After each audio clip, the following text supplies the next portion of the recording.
no estaban preparados todavía para tener una lealtad hacia Él a largo alcance, y que eso implicara en ellos una confianza completa y total hacia Él. Ahora, eso nos debe llevar a reflexionar en nosotros en esta mañana. Yo sé que muchos estamos aquí, además de la iglesia, que son creyentes. Oiga bien, somos creyentes, pero no es suficiente ser creyente.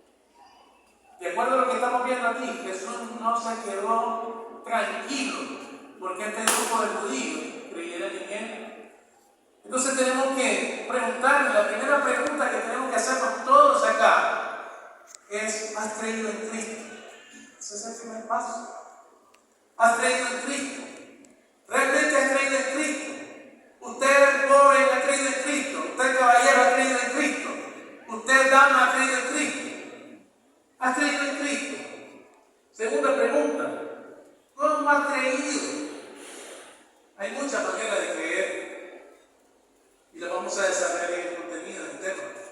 Pero la pregunta es: ¿cómo has creído?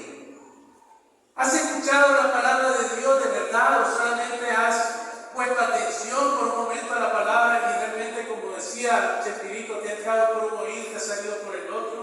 ¿O simplemente has valorado como qué buena la palabra de Dios, pero no has hecho nada con ella ni has permitido que ella haga algo contigo? ¿Qué tan preparado te encuentras para comenzar a tener una vida de lealtad a Cristo? ¿Sabe que estamos viviendo los últimos tiempos de la era de la iglesia? La iglesia está esperando al Señor. Bueno, la iglesia triunfante está esperando al Señor.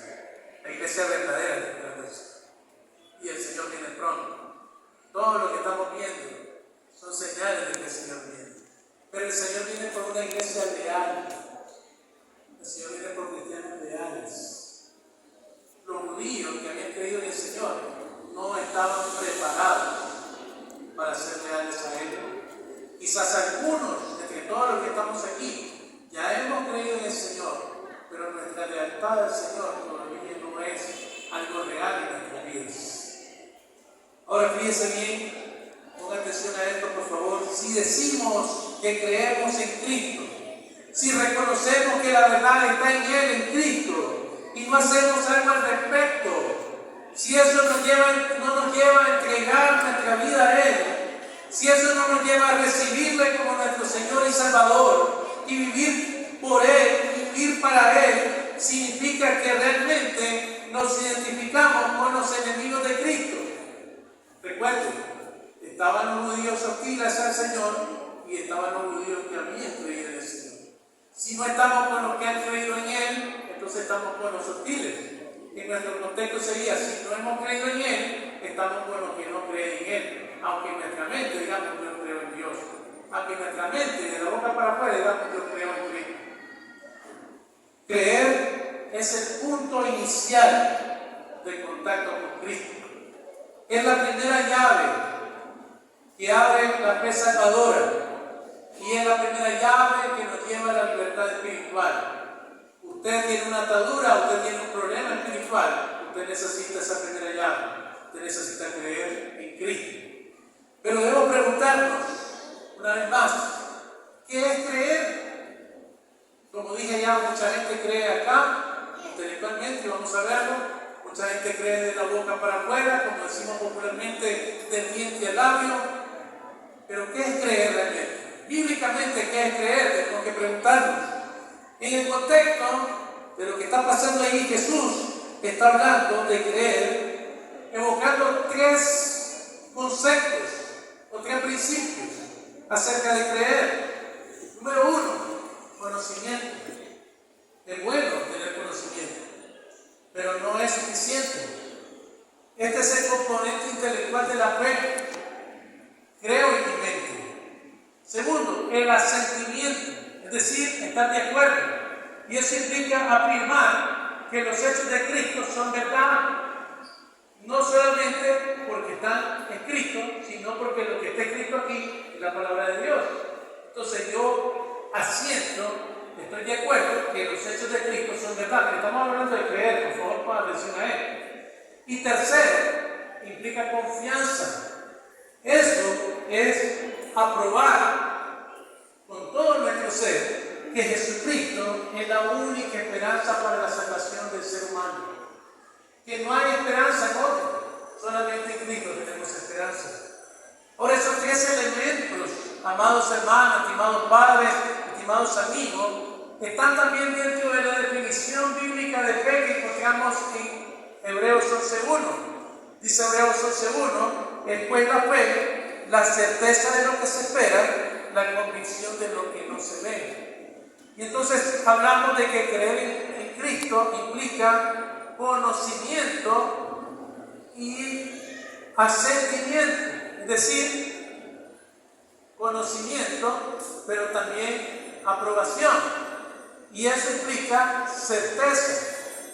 Hay una certeza en mí acerca de Cristo, pero también implica convicción. Y eso implica confianza en mí para Cristo o por Cristo. Entonces, una vez más debemos preguntarnos, ¿crees en Jesús? Una pregunta personal. ¿Crees en Jesús? Él enseñó en Juan 3:16, porque de tal manera amó Dios al mundo que ha dado a su Hijo unigénito para que todo aquel que crea, recuerde bien, no se pierda, mas tenga vida eterna. Entonces tenemos que preguntarnos qué y cómo creo.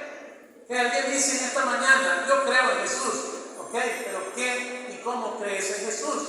Entonces Pablo nos da una respuesta muy importante y contundente en la carta a los Romanos. Dice Pablo a los Romanos, Romanos 10:9, que si confesares con tu boca que Jesús es el Señor y que creyeres en tu corazón que Dios lo levantó de los muertos, serás salvo. Damos gloria a Dios, amén. Pero miren qué importante creer, de acuerdo a lo que Pablo está diciendo aquí. Creer es confesar, es decir, con mi boca que Cristo es el Señor. Amén. Pero también creer en mi corazón que Él es el Señor, que Él es mi Señor, hacerlo el Señor de mi vida, abrirle la puerta de mi corazón, dejarlo que Él entre, que sea parte activa de mi vida, que la dirija, que sea mi Señor. Y dice Pablo, eso implica entonces ser salvos. Entonces no basta solamente creer acá, amén. La gente cree de cualquier manera. Cuando vamos predicando con las personas por la calle, sí le dicen yo creo en Dios, sí yo creo en el colochón, sí yo creo en el Padre Eterno, sí yo creo en la Santa Iglesia, y le ponen un montón de nombres, pero lo creen aquí porque su vida refleja otra cosa. Necesitamos creer, a sentir lo que realmente se habla de Jesús en la Biblia y tener confianza en Él. Entonces, hermanos, fíjense bien, debemos creer que Jesús, oiga bien, es el Hijo de Dios, que es Dios mismo que se encarnó y se hizo hombre y murió en el lugar nuestro. Usted y yo debimos haber estado en esa cruz clavados. Él murió en lugar nuestro, para que a través de ese sacrificio en la cruz, nosotros tuviésemos perdón por nuestros pecados. El pecado nos aleja de Dios. La palabra del Señor dice, por cuanto todos pecaron, están destituidos de la gloria de Dios. Entonces nosotros, oiga bien, estábamos alejados de Dios, pero Cristo murió para acercarnos a Dios, para darnos el lugar que nosotros necesitábamos cerca de Dios. Tenemos que creer que Él también fue sepultado. Eso no es difícil de creerlo, pero lo tenemos que creer. Pero sobre todo tenemos que creer que el Señor resucitó al tercer día y que después de estar aquí por un tiempo en la tierra, subió al cielo y se sentó a la diestra del Padre. Pero también creemos que Él viene otra vez. Amén. Es importante. Entonces, ¿qué creemos?